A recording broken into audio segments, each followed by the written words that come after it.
White Coffee yang sebenarnya.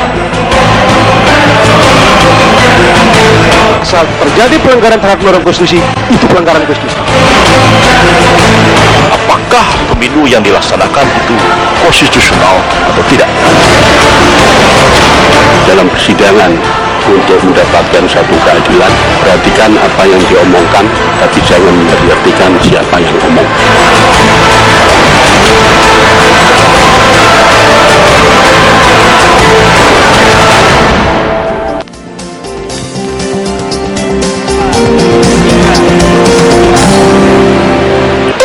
Pemirsa, Mahkamah Konstitusi pada pukul 2 siang nanti akan membacakan putusan hasil perselisihan hasil pemilihan umum dan yang jelas putusan ini akan menjadi titik penting bagi perjalanan bangsa Indonesia sekaligus menjadi pertaruhan bagi kredibilitas Mahkamah Konstitusi sendiri.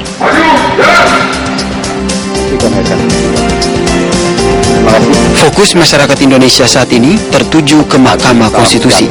Hari Kamis 21 Agustus, MK akan membacakan putusan tentang perselisihan hasil pemilihan umum presiden. Sejak menggelar sidang perdana 6 Agustus lalu, kasus sengketa Pilpres ini menyedot perhatian publik. Sebanyak 7 kali MK menggelar sidang terbuka kasus ini dengan menghadirkan lebih dari 100 saksi dari pihak pemohon, termohon, dan pihak terkait. Sidang PHPU juga menghadirkan sejumlah saksi ahli dari 3 pihak tersebut. Sidang putusan pada 21 Agustus dinanti karena ini akan menjadi titik penting bagi perjalanan bangsa. Pihak pemohon yaitu kubu Prabowo Hatta dan pihak termohon yaitu Komisi Pemilihan Umum pun mengaku menyerahkan sepenuhnya keputusan kepada Mahkamah Konstitusi. Sekarang ini tinggal pasrah kepada Mahkamah Konstitusi.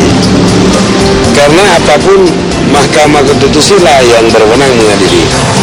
Kita menaruh kepercayaan yang tinggi terhadap kinerja Mahkamah Konstitusi dan kinerja DKPP, di mana semua upaya sudah kita lakukan secara optimal untuk menjelaskan pokok aduan atau pokok permohonan di Mahkamah Konstitusi, dan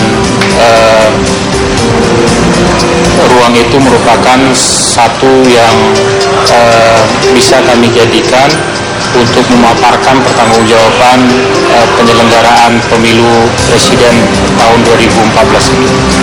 Bagi MK, peristiwa ini juga menjadi pertaruhan kredibilitasnya setelah sempat dihantam skandal besar sebelumnya.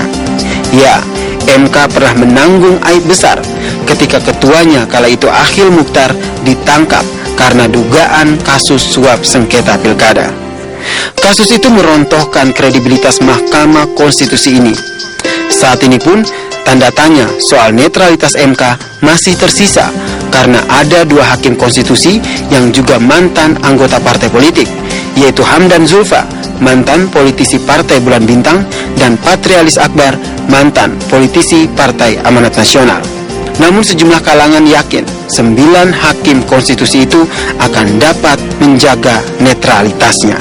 Apa yang saya perhatikan dari hakim-hakim yang ada sekarang, saya sangat percaya mereka bisa mempertahankan independensinya, imparsialitasnya, tetapi juga tentu saja kalau misalnya mereka menjanjikan dia mampu untuk bersikap netral, imparsial, independen, dan tidak memihak, itu sebenarnya bisa akan dilihat itu bukan hanya dari hasil saja, tetapi juga dari proses bagaimana dia memperlakukan kedua belah pihak akan terlihat. Saya ingin mencatat optimisme terhadap 2 hal, yaitu faktor eksternal dan faktor internal. Secara internal, ya,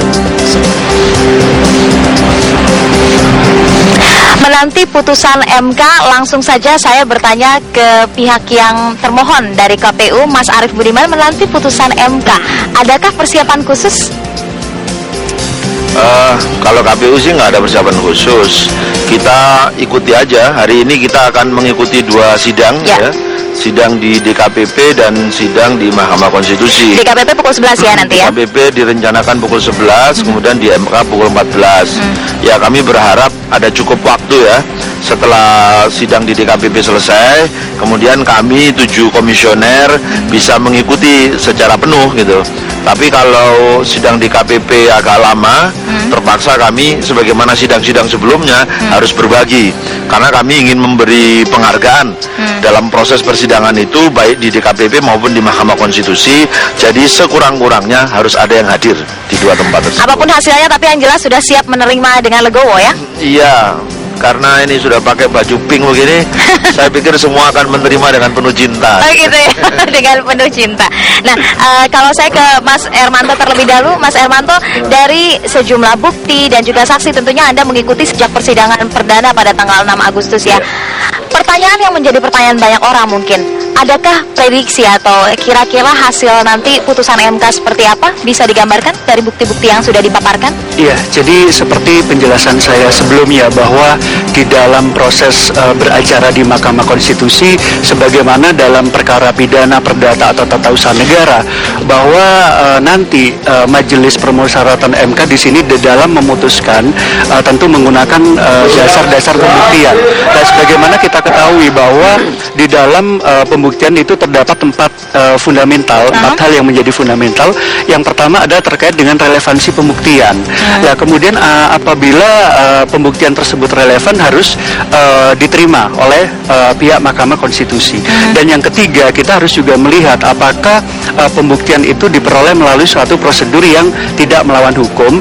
Dan apabila bukti itu relevan dan diterima, di sini hakim Mahkamah Konstitusi berwenang untuk mengevaluasi kira-kira bagaimana pembuktian ini digunakan untuk memutus perkara terkait dengan PHPU Pilpres pada 2014 ini. Kalau Anda lihat kesaksian-kesaksiannya kan ada yang kesaksian dari teman-teman di Papua atau apa yang menuai pro dan kontra juga mengenai ini kebenarannya atau tidak, Anda melihatnya bagaimana?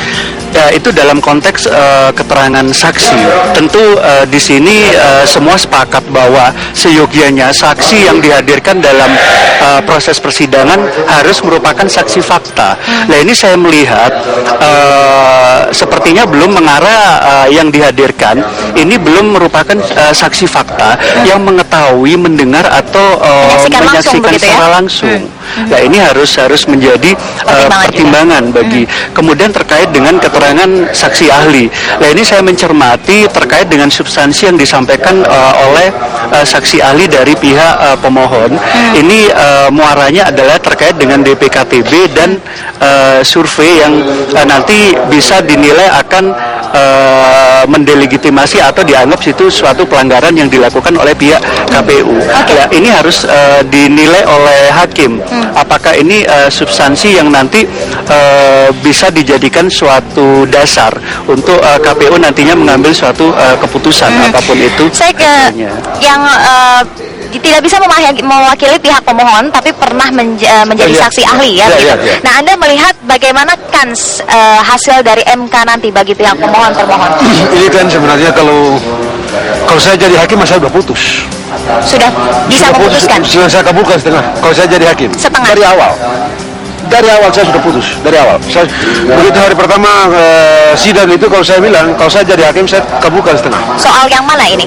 Misalnya, atas dasar apa? Ya, atas dasar apa gitu ya. Kalau saya jadi hakimnya, DPKTB tidak ada dasar. DPKTB ada dari Sabang sampai Merauke, sekurang-kurangnya di lebih dari setengah provinsi Republik. Saya putus, kabulkan setengah itu. Tadi dia bilang saksi-saksi itu tidak bisa jadi saksi fakta ya. Kalau Anda bandingkan, Anda lihat VT ya, Noella sama Beatrix itu. Beatrix juga menerangkan pada tingkat provinsi. Noella terangkat pada tingkat provinsi. Untuk tingkat provinsi faktual. Untuk yang lain-lain di audit itu. Jadi pada tingkat sini clear, memiliki nilai. Yang di sini di audit itu. Tapi apakah yang di sini ada didukung dengan bukti surat? Misalnya, kalau di sini ada rekomendasi, dia menerangkan, saya mendengar dari anak buah saya di bawah, laporan saya di bawah, begini. Ini mestinya tidak memiliki nilai karena dia dengar itu.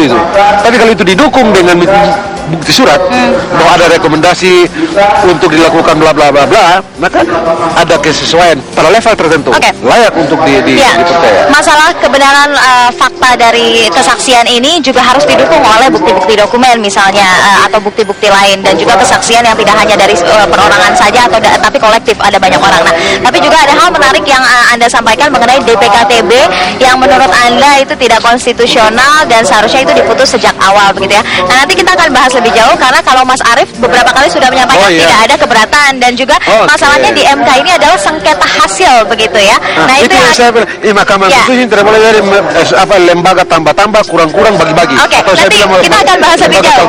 Supaya lebih panjang pembahasannya, kita harus jeda terlebih dahulu. Pemirsa, tetaplah bersama kami di Bincang Pagi.